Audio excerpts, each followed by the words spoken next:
Good afternoon. I'm Kirk Montgomery. Thank you so much for joining us. Breaking this noon, a Kent County judge has ruled today that former GRPD officer Christopher Schurr will stand trial in the death of Patrick Lyoya. Christopher Schurr will face a jury for a second-degree murder charge. We have team coverage of the judge's decision for you at noon, but we'll begin first with our Carla Byron, who is downtown at the courthouse. Carla.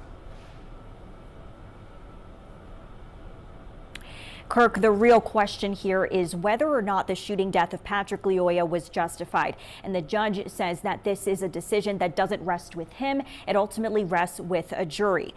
This is only a preliminary hearing, so only two things need to be established. One, that a crime was committed, and two, the defendant, in this case, Chris Schurr, committed it. Now, there's no question those two are true because the incident was caught on various forms of video, and a medical examiner ruled Lyoya's death was a homicide. Judge Nicholas Ayub says based on the evidence, it is reasonable to believe a jury may find Schurr did not act reasonably and in self-defense by shooting and killing Patrick Lyoya.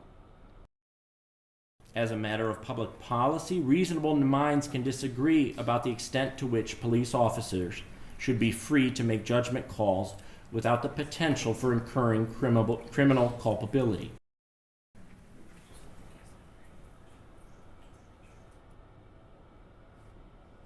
And once again, Schurr is charged with a second-degree murder. He did waive his arraignment in circuit court, and we are waiting to see what new date is set in his circuit court case. Reporting live in downtown Grand Rapids, Carla Byron, 13 on your side. All right, Carla, thank you. Patrick Lyoya's family was in court this morning for today's hearing. 13 on your side's Emily Scarlett talked with them, joins us now as part of our team coverage. And Emily, I'm sure very emotional day for that family.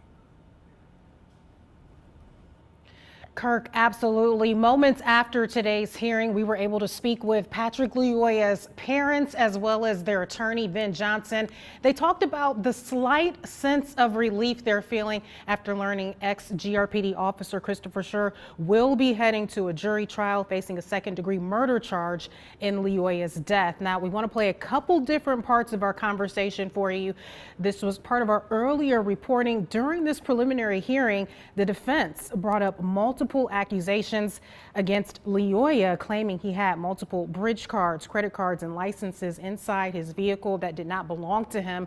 Lyoya's father tells me he was heartbroken to hear the defense blaming his dead son. Nimejisikia mimi na familia yangu kama tumevunjika moyo. Yes, I felt like my heart, me and my family, the heart were broken. Fanya vile vyote ambao I was surprised, astonished, and to see how they're accusing the to portray my son like a real criminal. That really hurt my heart. How did he find out that there was a license plate when he was going the opposite direction? I'm still waiting for one of you to report on that. The answer is he absolutely turned around with zero justification other than there's two brothers in a car going the other way. So let's just get right to it. And those last comments coming from attorney Ben Johnson, seemingly frustrated over what he describes as the defense blaming the victim. Now, ultimately, the family telling me after a very difficult last few days, the judge's decision to send this case to a jury this morning is the start of seeing some light at the end of a very long tunnel. Reporting live from the Kent County Courthouse, Emily Scarlett, 13 on your side. Emily, thank you so much. Kent County Prosecutor Chris Becker says he anticipates the defense team for Christopher Schurr will file an appeal, which could delay things. 13 on your side's Meredith Trahar is live after speaking with the prosecutor and the former officer's defense team about today's decision. Mayor. Kirk, that's right. We were able to speak with both Kent County Prosecutor Chris Becker as well as the defense attorney for former officer Christopher Schurr. That defense attorney's name is Matt Borgula. And of course, the prosecutor Chris Becker pleased with today's result, and Matt Borgula disappointed. He also saying his client disappointed as well. And we want to get to that sound right now. You're going to hear first and foremost from Kent County Prosecutor Chris Becker. I think there's going to be an appeal, so that could set things out depending on what judge gets it. There's going to be briefing in front. It goes to circuit court judge first, then they have a right to take it to the Court of Appeals, and the Court of Appeals decides to take it. that delays it. So at this point in time, I don't know where or when it's going to be. Normally, we'd have a circuit court judge in about, probably 3 or 4 weeks. There'll be a settlement conference within, 60 days. But that's going to be a little bit different because I think I'm sure they're going to appeal.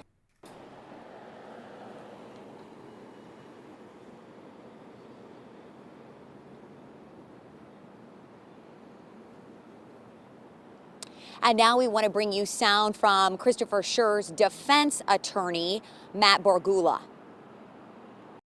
Whether someone under that circumstances, whose job it is to investigate and arrest those that are committing crimes, whether he was justified in using deadly force, that is the standard. And that is the standard that we're going to see at a jury trial.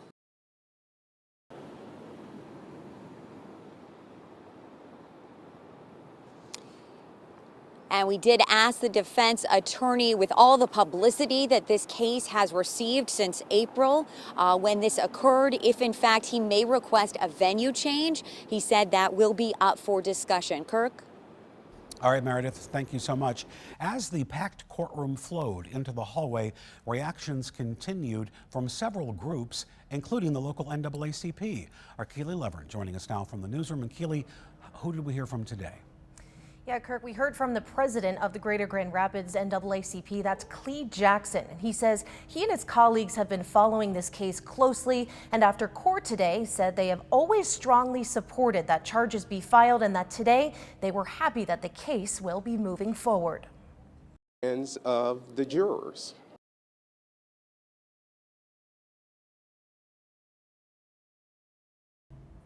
Jackson says that while it may be a while until a jury is ultimately held, during that time, they will continue to try and improve relationships within the community and make people feel like their voices are being heard. And Jackson also made a point to remind the community that even with so much emotion in this situation, the NAACP and Patrick Lyoya's family always encourage peaceful interactions as this case moves forward. Kirk. Keely, thank you so much. Stay with us as we continue to cover this. We'll have much more information on our website and on air beginning this afternoon at 5 o'clock.